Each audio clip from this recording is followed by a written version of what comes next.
Halo, perkenalkan nama saya Adrian Joshua Marsa dengan NIM 253020050300026. Di video ini saya mau bahas program C++ yang saya buat, yaitu sistem antrian apotik berbasis struktur data. Tapi sebelum masuk ke programnya, saya mau jelasin dulu beberapa konsep dasarnya. Jadi, pemrograman itu simpelnya adalah cara kita kasih perintah ke komputer. Komputer itu sebenarnya bodoh, dia itu cuma mau lakuin apa yang kita tulis atau kita perintah. Nah, perintah-perintah itu ditulis pakai bahasa pemrograman. Salah satunya adalah C++. C++ itu bahasa yang udah ada dari tahun 80-an dan sampai sekarang masih dipakai, mulai dari game sampai sistem perbankan. Apa sih struktur data itu? Struktur data itu, ibarat lemari yang ada banyak lacinya. Setiap laci ada labelnya dan isinya tersusun rapi. Kalau misalnya mau ambil sesuatu tinggal buka laci yang tepat aja. Nah, struktur data itu fungsinya sama, yaitu cara kita menata atau mengorganisir data di dalam program biar bisa disimpan, diakses, dan diproses dengan efisien. Dalam program ini, kita pakai dua jenis struktur data utama, yaitu linked list buat antrian pasien dan array of struct buat nyimpan riwayat pasien. Program yang kita buat adalah sistem buat apotik informatika sehat. Sistem ini mengelola tiga hal, yaitu yang pertama, pendaftaran pasien ke dalam antrian, lalu kedua, pelayanan kasir, dan ketiga, riwayat transaksi. Nah, di program ini data pasien itu disimpan dalam sebuah struct, itu struct pasien. Ini tuh kayak formulir isian gitu. Setiap pasien ada 3 kolom, yaitu ID, nama, dan usia. Untuk antrian, kita pakai single link list. Single link list itu kayak rangkaian kereta. Jadi setiap gerbong itu nyimpan data satu pasien, terus ada sambungannya ke gerbong berikutnya gitu, sampai gerbong terakhir. Sambungannya itu nggak terhubung kemana-mana, yaitu null pointer. Untuk riwayat, kita pakai array of struct. Array of struct itu kayak lembar daftar hadir yang ada 300 baris. Jadi setiap pasien selesai dilayanin, datanya itu ditulis di baris setelahnya. Nah, saat pasien daftar, program itu buat satu gerbong baru dan nyambung gerbong barunya di paling belakang rangkaian kereta. Ini tuh namanya prinsip FIFO, first in, first out. Yang pertama datang, yang pertama juga dilayanin. Program juga ada validasi. Kalau misalnya ID-nya yang sama itu udah ada, sistem langsung menolak dan minta ID lain. Jadi nggak bisa ada data yang double. Nah, di bagian sini program itu juga ada validasi. Kalau misalnya ID yang sama itu udah ada, sistem langsung nolak, terus minta ID lain. Jadi nggak bisa ada data yang double. Di sini ada bagian pelayanan kasir. Nah, saat kasir melayani, program itu ngambil pasien dari paling depan antrian. Terus ada 3 hal yang terjadi sekaligus, yaitu yang pertama, datanya disalin ke riwayat, terus kedua, pasiennya dihapus dari antrian, terus yang ketiga, memori yang tadinya dipakai itu dikembalikan ke sistem dengan delete. Kalau di C++, pas kita pesan memori pakai new, kita wajib kembalikan dengan delete.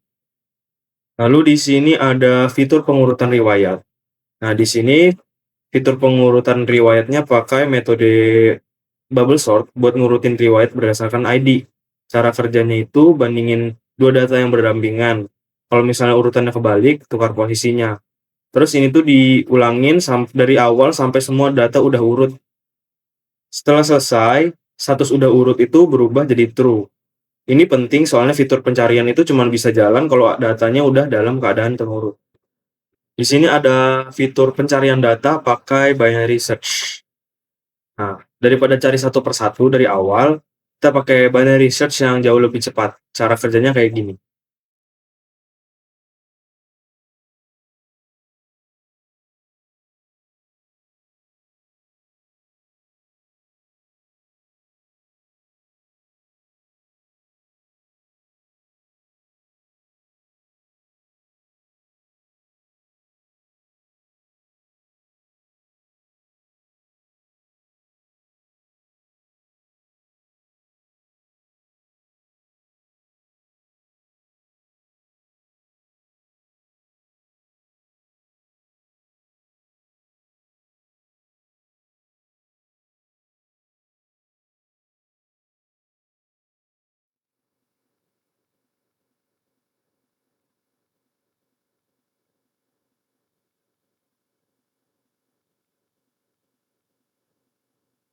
Dari 100 data, cara ini cuma butuh maksimal 7 langkah. Kalau misalnya cari satu persatu bisa sampai 100 langkah. Nah, di sini ada fitur buat menampilkan rata-rata usia pakai fungsi rekursif. Fungsi rekursif itu fungsi yang manggil dirinya sendiri. Contoh rekursif itu misalnya 5 faktorial itu kan 5 kali 4 kali 3 kali 2 kali 1. Daripada dihitung sekaligus, rekursif itu mecahnya jadi 5 faktorial sama dengan 5 kali 4 faktorial. Terus 4 faktorial sama dengan 4 kali 3 faktorial. Dan seterusnya sampai 1 faktorial yang langsung dijawab 1. Di sini kondisi berhentinya itu pas node-nya udah 0 pointer. Yang artinya nggak ada lagi pasien di antrian. Di sini kondisi berhentinya itu pas node-nya udah 0 pointer. Yang artinya nggak ada lagi pasien di antrian. Fitur terakhir ini adalah fitur tambahan yang saya buat sendiri, yaitu import data pasien langsung dari file teks. Jadi daripada input satu persatu lewat keyboard, kita bisa siapin dulu datanya di file .txt dengan format seperti ini. Setiap baris mewakili satu pasien. Formatnya sederhana.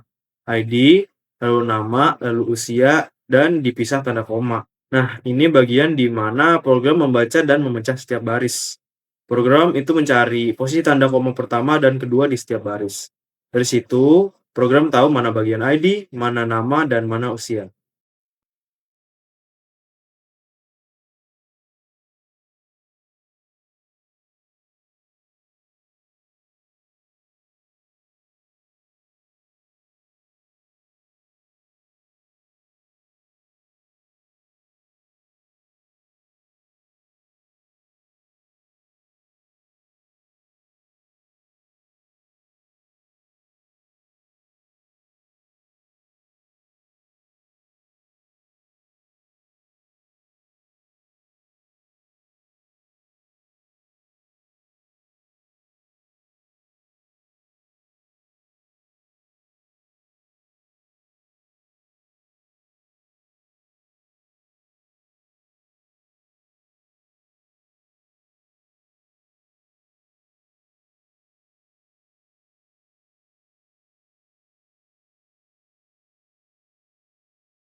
Kalau kita lihat dari keseluruhan alurnya, jadi kayak gini.